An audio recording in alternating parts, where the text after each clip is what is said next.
जय जिनेन्द्र। एक प्रश्न आ रहा है कि भगवान महावीर के बाद में राजा शरणिक का जो जीव तीर्थंकर बनेगा वो कितने समय बाद उनका शासन शुरू होगा। शास्त्रों का नियम है कि जब एक तीर्थंकर को केवल ज्ञान होता है उसके बाद से जब तक दूसरे तीर्थंकर को केवल ज्ञान की प्राप्ति नहीं हो जाती तब तक पहले तीर्थंकर का ही शासन काल माना जाता है। जैसे भगवान पार्श्वनाथ को केवल ज्ञान की प्राप्ति हुई और उनका शासन प्रारंभ हो गया। अब भगवान पार्श्वनाथ का शासन काल कब तक रहेगा? जब तक कि भगवान महावीर का जन्म होकर के उनको केवल ज्ञान की प्राप्ति नहीं हो जाती। ऐसे ही अब भगवान महावीर का शासन काल कब तक रहेगा? तो भगवान महावीर का शासन काल तब तक रहेगा जब तक कि अगले 24 तीर्थंकरों में पहले तीर्थंकर का जन्म नहीं हो जाता। और पहले तीर्थंकर के जन्म होने के बाद जब तक पहले तीर्थंकर को केवल ज्ञान प्राप्त नहीं हो जाता तब तक, मतलब भगवान महावीर के केवल ज्ञान से लेकर के भगवान महापद्म जो प्रथम तीर्थंकर होने वाले हैं उस सर्पणी काल के, उन पहले तीर्थंकर को जब तक केवल ज्ञान की प्राप्ति नहीं हो जाती है तब तक भगवान महावीर का ही शासन काल माना जाएगा। अब उसकी अवधि कितनी है? भगवान महावीर के शासन काल की अवधि कितनी है? बीच में कितना अंतर पड़ेगा कि 24 अगले तीर्थंकर हों उसके पहले, अगले तीर्थंकर का शासन काल प्रारंभ हो उसके पहले का समय, बीच का समय कितना है? तो 2 काल होते हैं, एक अवसर्पणी काल, एक उत्सर्पणी काल।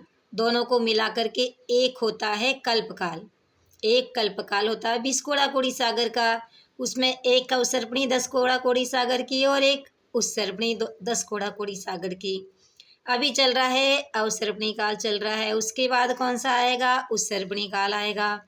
तो अवसर्पणी काल का पहला काल, दूसरा काल, तीसरा काल, चौथा काल, पांचवा काल और छठवां काल। और जैसे ही अवसर्पणी पूरा हो जाएगा तो ये जो छठवां काल है अवसर्पणी का, यही उत्सर्पणी का पहला हो जाएगा। और फिर पांचवा काल जो है अवसर्पणी का वो उत्सर्पणी का दूसरा काल हो जाएगा। जो अवसर्पणी का चौथा काल है वो उत्सर्पणी का तीसरा काल हो जाएगा।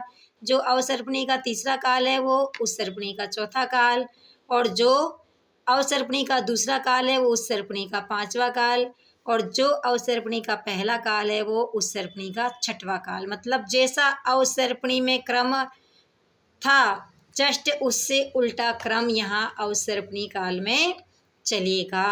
तो हमारे 24 तीर्थंकर कब हुए थे? अवसर्पणी के पहले काल में उत्तम भोग भूमि थी, दूसरे काल में मध्यम भोग भूमि थी, तीसरे काल में जघन्य भोग भूमि थी, चौथे काल में हमारे यहाँ पर तीर्थंकर होने चाहिए थे। लेकिन उस सर्पणी के अवसर्पणी के साथ साथ ये जो था हुंडाव सर्पणी काल था, इस हुंडाव सर्पणी काल के प्रभाव से तीर्थंकर आदिनाथ का जन्म तीसरे काल में ही हो गया और बाकी 23 तीर्थंकर का जन्म चौथे काल में हुआ। फिर चौथे काल का, पहले काल का समय है 4 कोड़ा कोड़ी, दूसरे काल का 3 कोड़ा कोड़ी और तीसरे काल का 2 कोड़ा कोड़ी। 4 + 3 = 7 और 2 9। अब बच रहा 1 कोड़ा कोड़ी, क्योंकि 10 कोड़ा कोड़ी का होता है ना एक अवसर्पणी या एक उत्सर्पणी। तो उत्तम भोग भूमि 4 कोड़ा कोड़ी की, मध्यम भोग भूमि 3 कोड़ा कोड़ी की और जघन्य भोग भूमि 2 कोड़ा कोड़ी की। अब बचा 1 कोड़ा कोड़ी काल। तो 1 कोड़ा कोड़ी काल जो है, इस 1 कोड़ा कोड़ी काल को 3 में बांटना है। इसमें 42,000 वर्ष कम 1 कोड़ा कोड़ी चौथा काल, पांचवें काल में 21,000 और छठवें काल में 21,000। जो यहाँ पर 42,000 वर्ष कम थे उन 42 को यहाँ पर आधा आधा कर दिया, तो ये 21,000 साल का पांचवा काल और 21,000 साल का छठवां काल। अब 4 कोड़ा कोड़ी का जो पहला काल था अवसर्पणी में, है ना, वो उस सर्पणी का छठवां। जो यहाँ पर पांचवा था, तो जो यहाँ पर दूसरा काल था वो उत्सर्पणी का पांचवा। जो यहाँ पर अवसर्पणी का तीसरा काल था वो उत्सर्पणी का चौथा, और जो अवसर्पणी का चौथा काल था वो उत्सर्पणी का तीसरा। जो अवसर्पणी का 5वां काल था वो उत्सर्पणी का दूसरा, और जो अवसर्पणी का 6वां काल था वो उत्सर्पणी का पहला। अब इससे आपको समझ में आ जाता है कि अवसर्पणी के 5वें और 6वें काल का क्या है प्रमाण, 21 हज़ार वर्ष। फिर आएगा उत्सर्पणी, तो उत्सर्पणी यहाँ से ऐसे चलेगा, जैसे अवसर्पणी आपका यहाँ से यूं आया था, उत्सर्पणी यहाँ से ऐसे चलेगा। तो उत्सर्पणी का पहला काल भी 21,000 का हो गया और दूसरा काल भी 21,000 का।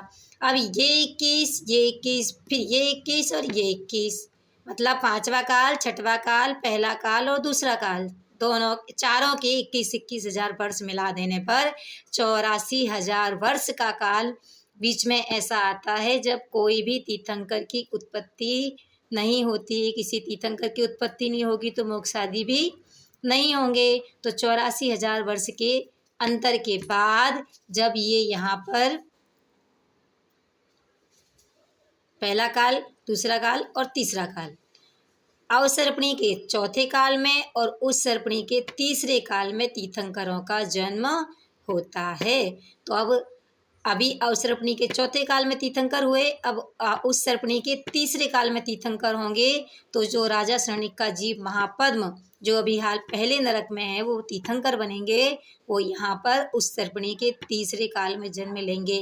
तो भगवान महावीर ने यहाँ जन्म लिया, फिर यहाँ कोई तीर्थंकर नहीं, यहाँ कोई तीर्थंकर नहीं, तो 2 काल तो ये 42,000 वर्ष के हो गए।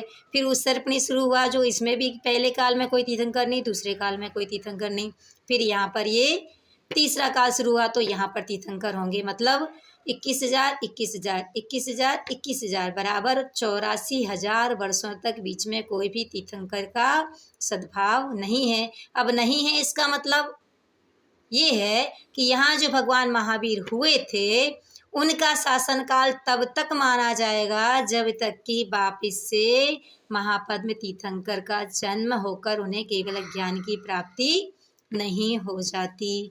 इस वीडियो में आपके 10-12 क्वेश्चन सॉल्व हो गए होंगे और आगे भी अगर इसे आप ध्यान से समझें तो बहुत सारे प्रश्नों के हल आपको मिले हैं और आगे मिलते रहेंगे। अगर आपको हमारी वीडियो अच्छी लगी तो प्लीज़ लाइक करें, कमेंट करें, शेयर करें और सब्सक्राइब करना